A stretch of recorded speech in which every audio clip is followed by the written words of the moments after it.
ju thatë çfarë pritet. Është tjetër gjë çfarë pritet dhe tjetër gjë çfarë presim. Ne presim që kjo qeveri teknike me njerë të filloj të vërë në punë drejtësinë shqiptare, SPAK-un dhe byron kombëtare të hetimet dhe të fillojnë arrestimet e politikanëve të korruptuar, gjë që deri tani nuk po e shohim. Është arrestuar vetëm Ilir Meta dhe ai Erion Beliaj, ndërsa me Sali Berishën po tallen. Po tallen Sali Berisha me neve, po tallen dhe ata me Sali Berishën dhe të dy palët tallen me popullin shqiptar. Çfarë pengon ata që t'ja ngrënë akuzën ashtu siç duhet Sali Berishës dhe Edi Ramës? Çfarë pengon? Asnjë.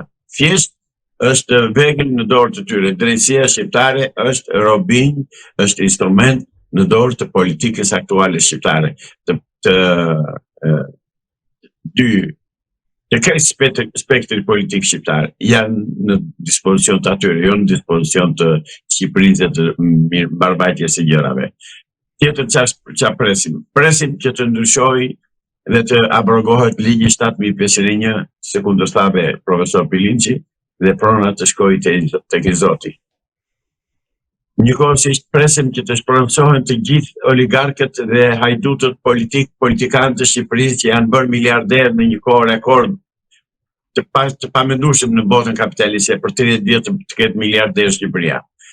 Dhe populli të hiqet kjo zgjedh ka dukurris, ky oktapod vegan që ka kapur me tentakulat e tij çdo qeliz të popullit dhe të ekonomisë shqiptare dhe prona të vejtë e i Zoti. Këto gjëra presim neve, se do bëj pasaj qeveria teknike dhe Partia Shpresa Demokrate Shqiptare, këtë nuk mund ta parashikojmë. Zoti Islami, po sa i përket figurave politike si Edi Rama dhe Sali Berisha, çfarë pritet të ndodh me këto dy figura nga vetë qeveria teknike dhe ai ka instrumentet e duhura për t'i nxjerrë nga tregu politik këto dy figura, duke qenë se sipas jush dhe e keni përsëritur shpesh herë, këto janë dy figura që mbajnë peng zhvillimin shoqëror dhe politik në vend.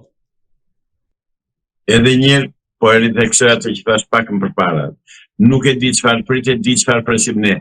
Unë pres që këta dy persona, këta të dy antikombëtar, këta dy antishqiptar të rrezikshëm, thellësisht antishqiptar, të shkojnë para bankës së të akuzuarve për krimet që kanë bërë këtij populli, për vjedhjet që kanë bërë, për grabitjet që kanë bërë, për arratisjen që e ka detyruar punëtorin, djalin dhe burrin shqiptar të ikin jashtë shtetit, për këtë varfëri të skajshme, artificiale që kanë krijuar në Shqipëri, të qërohen nga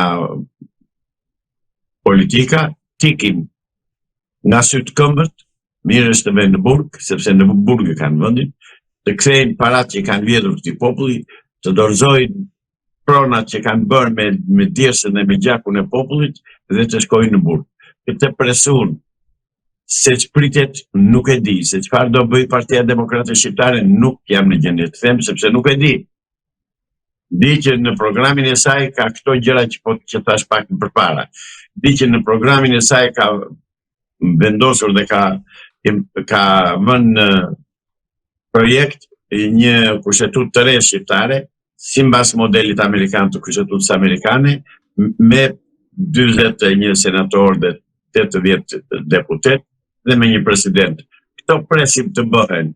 Jemi të padurueshëm, nuk na mban ujë pilafi kur thon, sepse koha po iku qeshori, sa gjysmë qeshorit iku, dhe gjysma vetë. Korriku po edhe gushti janë ushqime të thash. Pra, qa mbetet me të shtatorë? Në shtatorë Edi Rama thot jam unë në qeveri dhe vate mbaroj. Kjo qeveria teknike që është krijuar kur do filloj të veproj, që se di unë. Zoti Islami, ju parashtroni këto parashikime konkrete dhe kërkesa konkrete që duhet të realizohen, por nga ana tjetër Berisha kërkon të vijë në pushtet dhe nga ana tjetër Edi Rama po mban me çdo kusht pushtetin, nisur edhe nga fitoria e zgjedhjeve të 11 majit dhe nis së shpejti në shtator mandatin e 4. Atëherë, cila është rruga që këto dy figura do largohen nga skena politike? Atëherë, nëse këto unë do ta them mendimin tim ashtu siç e kam pa kujt i vitharët dhe të piraki.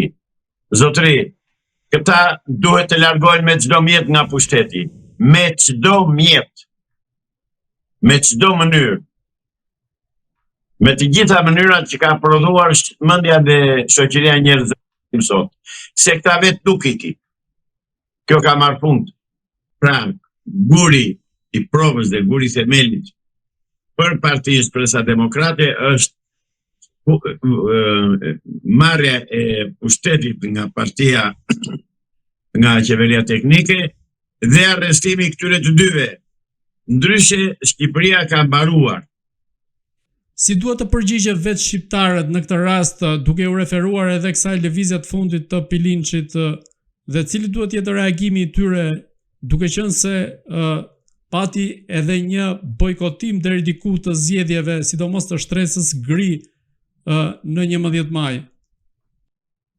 Shiko, zgjedhjet e 11 majit nuk janë zgjedhje, nuk ishin zgjedhje dhe ato nuk janë njohur dhe nuk e njeh kurkush. Dhe aktualisht Edi Rama është i paligjshëm në pushtet. Është i paligjshëm, pa mandat.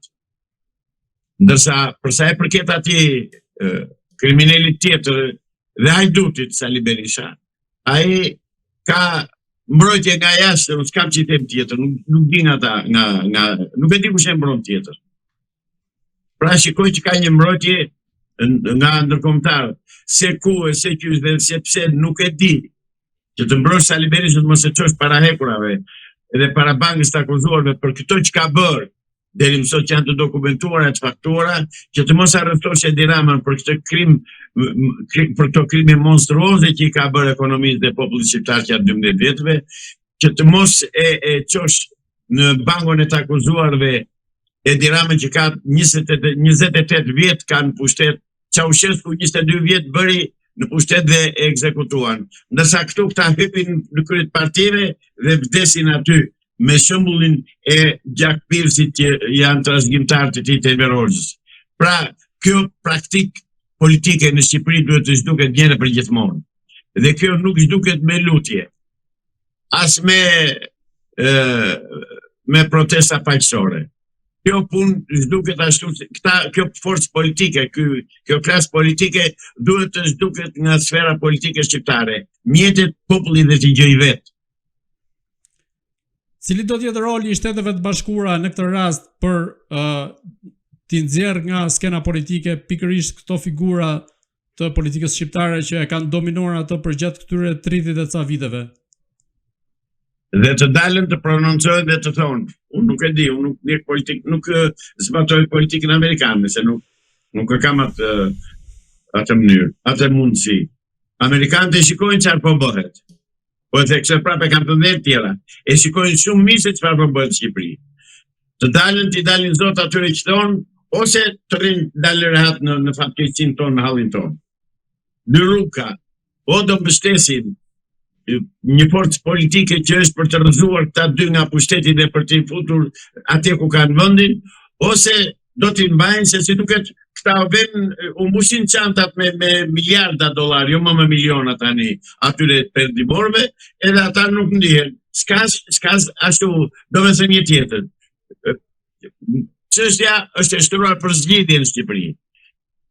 Çështja shqiptare, çështja hallet e Shqipërisë dhe problemet shqiptare janë shtruar për zgjidhje. E nuk kam më kohë për të bërë konferenca dhe